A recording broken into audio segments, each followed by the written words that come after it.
A new survey from the American Heart Association and American Stroke Association reveals that 1 in 3 American adults has experienced a symptom consistent with warning stroke or mini stroke.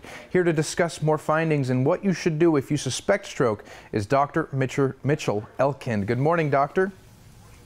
Good morning. It's great to have you on. So, I mean, this is a big mystery for people sometimes. Is it possible to have a stroke and not even know that it happened?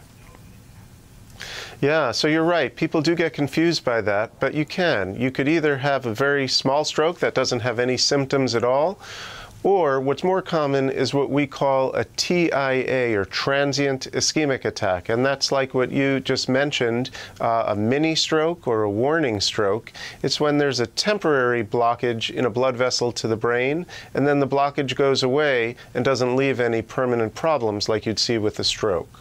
Well, and now the scary part of this is that a lot of people may experience these symptoms and they may not exactly act according to what they should do. So what did the survey find that people, their actions after experiencing some of these symptoms, what are they? Yeah, so we found that the vast majority of people either waited, they rested, maybe took a nap, or took a medication at home. Only 3% of people called 911 and went to the hospital immediately, which is really what people should do when they're having symptoms of a TIA, because as you said, it's a warning, it could be a stroke, and we don't want people to miss that. Well, those are certainly some shocking numbers, and it really speaks to how people aren't really educated enough on this topic to know how to respond to it. So to educate them a little bit more, and people may not know what some of those signs of a stroke actually are. So can you walk us through it and what people may see? Sure. So an easy thing for people to remember is an acronym that we call FAST. It's F-A-S-T.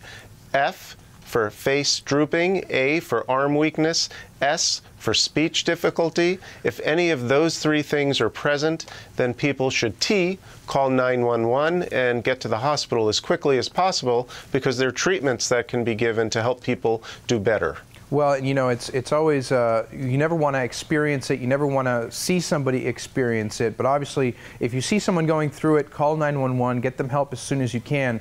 But while that help arrives, what should people really do to sort of help bridge the gap between the time that the first responders get there?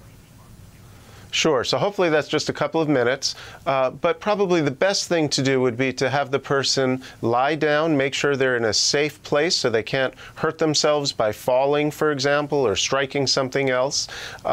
Sometimes it can be hard to distinguish between a TIA and a seizure, so you might want to have the person turn on their side so that they're safe if they do develop a seizure, and then just stay with them, keep them comfortable, make sure they can't injure themselves, and wait for help to arrive. And yes, and of course, one of the best ways to help with this is prevention. So how can people actually lower their risk of going through an episode like this?